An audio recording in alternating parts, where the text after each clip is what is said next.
आज आहे भाऊबीज आणि भाऊबीजेच्या निमित्त माझे दोन्ही मामाची मुलं आली आहेत माझ्या सासरी.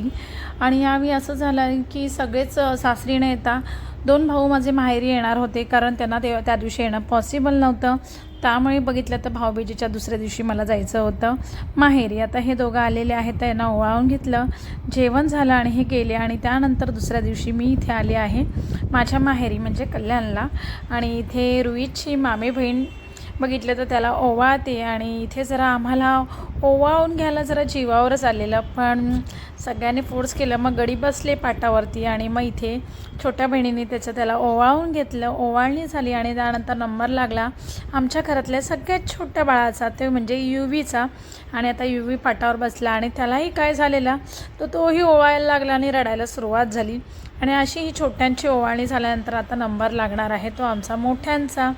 तर आता आम्ही तिघी बहिणी आणि सगळे भाऊ अशी आमची ओवाळणी होणार आहे.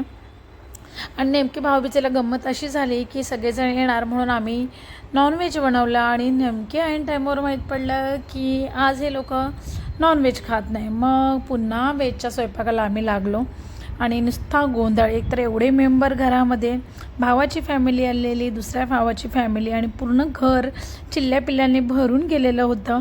पण भरपूर दिवसांनी सगळेजण एकत्र आले होते, त्यामुळे खूप मजा आली होती. घर असं एकदम छान भरल्यागत वाटत होतं आणि खूप मजा आली. खरंच सणासुदीला जेव्हा आपण सगळेजण असं एकत्र भेटतो तेव्हा येणारी मजा काही वेगळीच असते. आणि माझं तर असं होतं की मी या सणासुदीच्या निमित्ताने सगळ्यांना भेटते, नेहमी भेटणं होत नाही, त्यामुळे येणारी मजा काही वेगळीच होती. सगळ्यांना ओवाळून घेतलं, जेवण झालं, भरपूर गप्पा झाल्या. आणि त्यानंतर बघितलं तर संध्याकाळ झाली आणि सगळेजण गेले. घर एकदम सुनं वाटत होतं. मग आम्ही तिघे होतो, मग आम्ही आलो खाली. आणि इथे बघा खाली बिल्डिंगच्या खाली असा किल्ला बनवला होता. आणि युथार्थ आणि रुईश आम्ही सगळेजण फटाके वाजवायला आलो.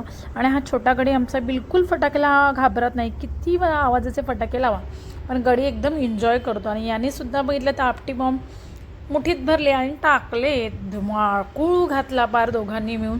आणि खूप मजा आली. आणि इथे बघा याला इतका हसू आलेला आहे कारण त्याची आणि मावशीची चालू आहे इथे फटाके वाजवण्याची स्पर्धा. कोण जास्त फटाके वाजवतो, आणि फटाके म्हणजे कोणते तर ते पॉप आपटी बॉम्ब दोघांनी भरपूर वाजवले. नंतर इथे घाबरट मावशी बघा कशी पाऊस लावते.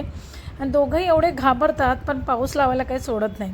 आणि इथे पाऊस लावला आणि असा गेला हा आजचा भाऊबीजेचा दिवस.